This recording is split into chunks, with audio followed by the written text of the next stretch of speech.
NASA conducts test for Moon mission. The test plan called for the rocket's 4 RS-25 engines to fire for a little more than 8 minutes, the same amount of time it will take to send the rocket to space following launch. The team successfully completed the countdown and ignited the engines, but the engines shut down a little more than 1 minute into the hot fire. Teams are assessing the data to determine what caused the early shutdown, and will determine a path forward. For the test, the 212-foot core stage generated 1.6 million pounds of thrust, while anchored in the B-2 test stand at NASA's Stennis Space Center near Bay St. Louis, Mississippi. The hot fire test included loading 733,000 pounds of liquid oxygen and liquid hydrogen, mirroring the launch countdown procedure, and igniting the engines. Saturday's test was an important step forward to ensure that the core stage of the SLS rocket is ready for the Artemis I mission, and to carry crew on future missions, said NASA Administrator Jim Bridenstine, who attended the test.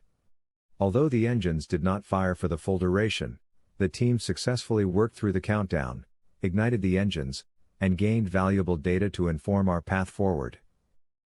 Support teams across the Stennis test complex provided high-pressure gases to the test stand, delivered all operational electrical power, supplied more than 330,000 gallons of water per minute to protect the test stand flame deflector and ensure the structural integrity of the core stage, and captured data needed to evaluate the core stage performance. Seeing all 4 engines ignite for the first time during the core stage hot fire test was a big milestone for the Space Launch System team, said John Honeycutt, the SLS program manager at NASA's Marshall Space Flight Center in Huntsville, Alabama. We will analyze the data, and what we learned from today's test will help us plan the right path forward for verifying this new core stage is ready for flight on the Artemis I mission. The Green Run series of tests began in January 2020, when the stage was delivered from NASA's Michoud Assembly Facility in New Orleans and installed in the B-2 test stand at Stennis. The team completed the first of the 8 tests in the Green Run series before standing down in March due to the ongoing coronavirus pandemic. After resuming work in May, the team worked through the remaining tests in the series, while also standing down periodically as 6 tropical storms or hurricanes affected the Gulf Coast.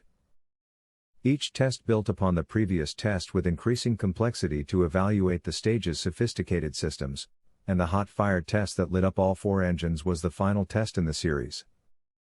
Stennis has not witnessed this level of power since the testing of Saturn V stages in the 1960s, said Stennis Center Director Rick Gilbreak. Stennis is the premier rocket propulsion facility that tested the Saturn V first and second stages that carried humans to the Moon during the Apollo program, and now, this hot fire is exactly why we test like we fly and fly like we test. We will learn from today's early shutdown, identify any corrections if needed, and move forward. In addition to analyzing the data, teams also will inspect the core stage and its 4 RS-25 engines before determining the next steps. Under the Artemis program, NASA is working to land the first woman and the next man on the Moon in 2024. SLS and the Orion spacecraft that will carry astronauts to space, along with the Human Landing System and the Gateway in orbit around the Moon, are NASA's backbone for deep space exploration. More information, click here.